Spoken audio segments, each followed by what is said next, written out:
السلام علیکم۔ بسم ڈرامے کی نیکسٹ ایپیسوڈ بہت زبردست ہونے جا رہی ہے، کیونکہ ہم دیکھیں گے کہ توقیر صاحب کو معصومہ کی حقیقت پتہ چل جاتی ہے کہ وہ صرف اور صرف پیسے کے پیچھے یہ شادی چلا رہی ہے، ورنہ اس کو توقیر صاحب کے ساتھ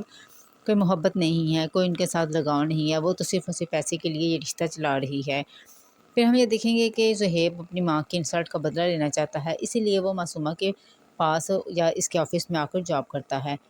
لیکن معصومہ اپنے آپ کو بہت زیادہ امیر شو کرتی ہے اس کے سامنے، اور اس کو کہتی ہے کہ تم تو ایک بے بس قسم کے انسان ہو۔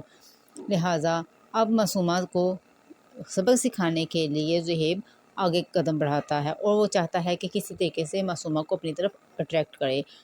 پھر جب معصومہ کو ایک دن وہ روتے ہوئے دیکھ لیتا ہے، کیونکہ معصومہ کسی بات پر توقیر صاحب سے لڑائی جھگڑا کرتی ہے، فون پہ وہ اس کی بہت زیادہ انسلٹ کرتے ہیں، تو معصومہ رونا شروع کر دیتی ہے، اور یہ سب کچھ زہیب دیکھ لیتا ہے۔ زہیب معصومہ کے پاس جاتا ہے اور کہتا ہے کہ دیکھیے، آپ کو حوصلہ رکھنا چاہیے، آخر ان سب چیزوں کے آپ مالک ہیں، اور صاحب بھی پریشان ہوتے ہیں تو وہ کچھ بھی بول دیتے ہیں۔ لیکن اب معصومہ کی کوشش ہوتی ہے کہ توقیر صاحب کی محبت نہ سے ہی وہ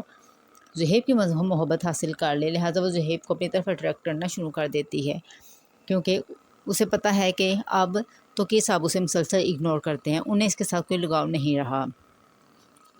معصومہ زہیب کو آفر لگاتی ہے کہ ہم باہر کھانے پہ چلتے ہیں، اور زہیب تو پہلے ہی اس سب کی تلاش میں ہوتا ہے، لہٰذا وہ فوراً ہی یہ آفر ایکسیپٹ کر لیتا ہے اور اس کے ساتھ باہر ریسٹورنٹ میں چلا جاتا ہے۔ ریسٹورنٹ میں جانے کے بعد زہیب کہتا ہے کہ معصومہ، آپ کو چاہیے کہ آپ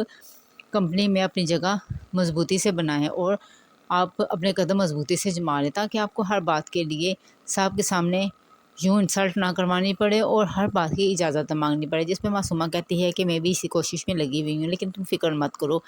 ایسا بہت جلدی ہوگا۔ ادھر معصومہ کی ماں وہ معصومہ کو کہتی ہے کہ دیکھ لو، یہ نہ ہو تم یہ سب کچھ چلاتی رہو اور یہ سب بچہ پیدا کر کے بیٹھ جاؤ اور تمہیں ایک ڈھیلا بھی نہ ملے۔ جس پر معصومہ کہتی ہے کہ امی آپ فکر مت کریں، آخر توقیر صاحب نے اتنی رقم لے کے کہاں جانا ہے، اتنی دولت کا انہوں نے اچار ڈالنا ہے، آخر میرا بچہ ہی اس سب کا وارث ہوگا، ان کے پاس اور تو کوئی وارث ہے نہیں، صرف میرا بچہ ہی ہے جو اس سب جائیداد کا وارث بنے گا، بلکہ یہ بچہ تو ہمارے لیے ایک لاٹری کا ٹکٹ ثابت ہوگا۔ زہیب اور معصومہ ریسٹورنٹ میں بیٹھے باتیں کر رہے ہوتے ہیں، تو زہیب کی بیوی یہ سب کچھ دیکھ لیتی ہے، وہ آتی ہے اور معصومہ کو باتیں سنا دیتی ہے۔ اسے بہت غصہ آتا ہے، وہ کہتی ہے کہ معصومہ، تمہیں تو لوگوں کی زندگیاں خراب کرنے کا بہت شوق ہے، کیا توقیر صاحب کی زندگی خراب کر کے تم خوش نہیں ہوئی کہ اب تم ہماری زندگی خراب کرنے کے لیے آ گئی ہو؟ تو معصومہ کہتی ہے کہ زہیب اپنی بیوی سے کہو مجھ سے ابھی کے ابھی معافی مانگے، ورنہ اس کے ساتھ بہت برا ہوگا۔ تو زہیب وہ تو بدلہ لینا چاہ رہا ہے، لہٰذا وہ ابھی وقتی طور پہ اپنی بیوی کو ہی ڈانٹ دیتا ہے اور کہتا ہے تم معصومہ سے معافی مانگو، وہ معافی مانگ لیتی ہے، لیکن وہ گھر آ کے بہت روتی ہے۔ زہیب کی ماں کہتی ہے کہ تمہیں کیا ہوا ہے، تو وہ ساری بات بتاتی ہے کہ زہیب نے اس طرح سے مجھ سے معافی منگوائی ہے۔ تو زہیب کی ماں کہتی ہے تم پریشان مت ہو، آج زہیب گھر آئے گا تو میں خود اس سے بات کروں گی۔ لیکن ہمیں یہ سمجھ نہیں لگ رہی ہے کیا واقعی ہی توقیر صاحب ساری جائیداد معصومہ کے بچے کے نام کر دیں گے، کیا واقعی اس کو کچھ حاصل ہوگا یا نہیں، یہ سب جاننے کے لیے ہمارے ساتھ رہیے۔ ویڈیو پسند آئی ہے تو پلیز لائک کر دیجیے، بہت شکریہ۔